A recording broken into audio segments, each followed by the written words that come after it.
thrive. Nook.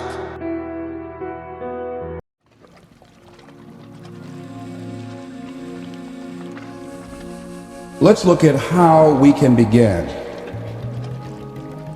to keep our commitments. Remembering what Dr. Robert Anthony said about results. When you keep your commitments, you're able to produce some different kinds of results in your life. So how can we keep our commitments? And do we keep all commitments? No, we don't. You will not be at 100%. However, you will have a greater percentage rate of maintaining your commitments to yourself, whatever those things might be.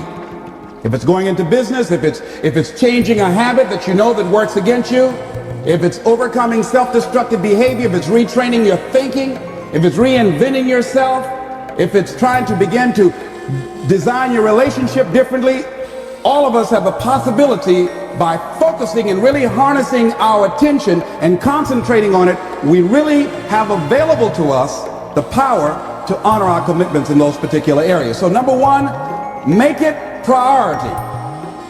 See, no one would go get on an airplane if you thought your chances of getting there to your destination were as good as your luggage. Am I correct? See, and I say the reason that you will reach your destination more times than your luggage will is because the airline, and I'm glad that they do, has made it a priority to move the human beings from one point to the other safely. Not send you off to Boston or someplace with your luggage.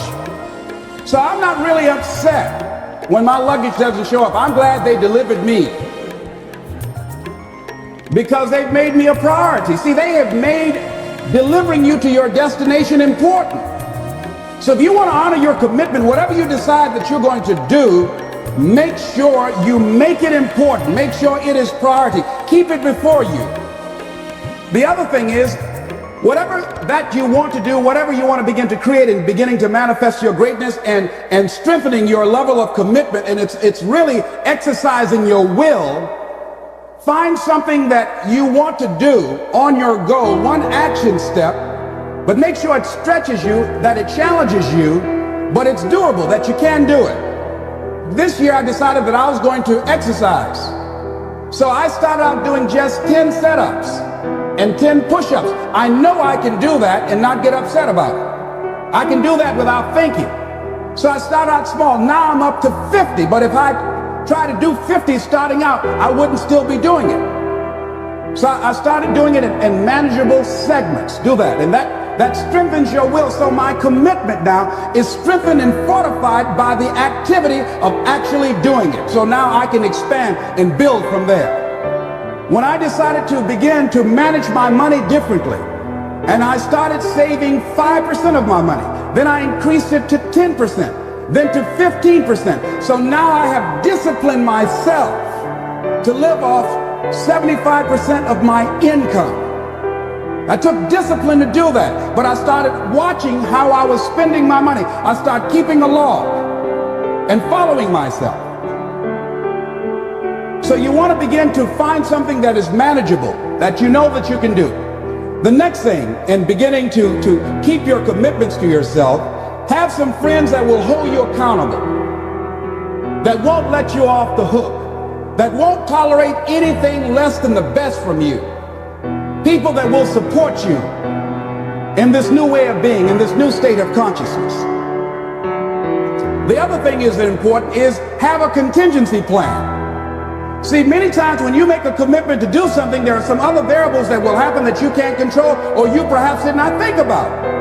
So you want to have some other plans going on. You want to become creative. See, most people don't keep their commitments because when something goes wrong, they just stop. They don't have a contingency plan.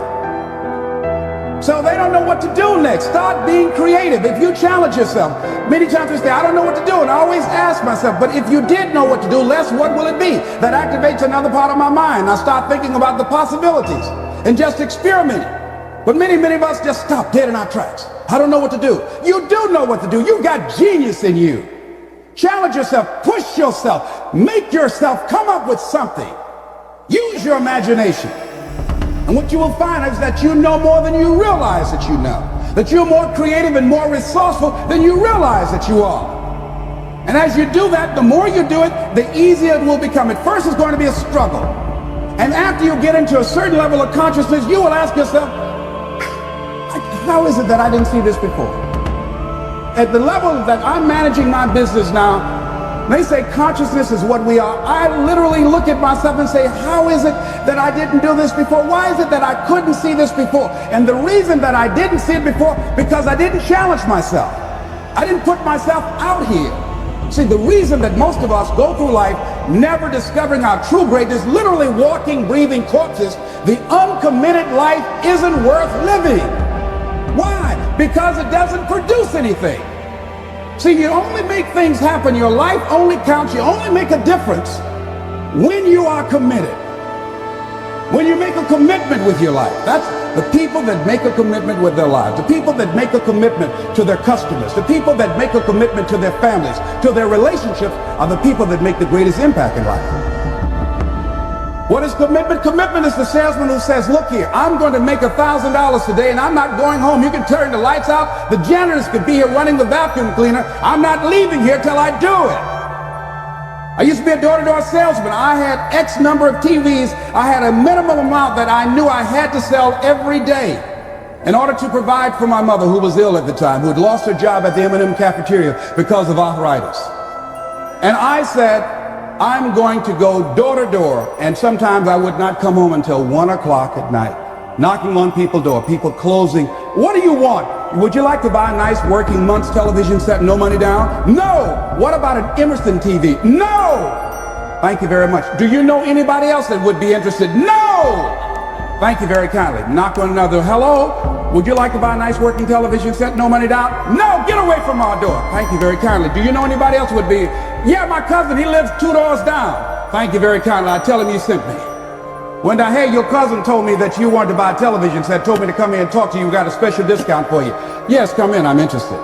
I would just keep right on. I would not go home until I did it. It's an interesting thing, ladies and gentlemen, that when we put ourselves in a situation where we say we're going to do it, it puts you in another zone where the universe responds to you.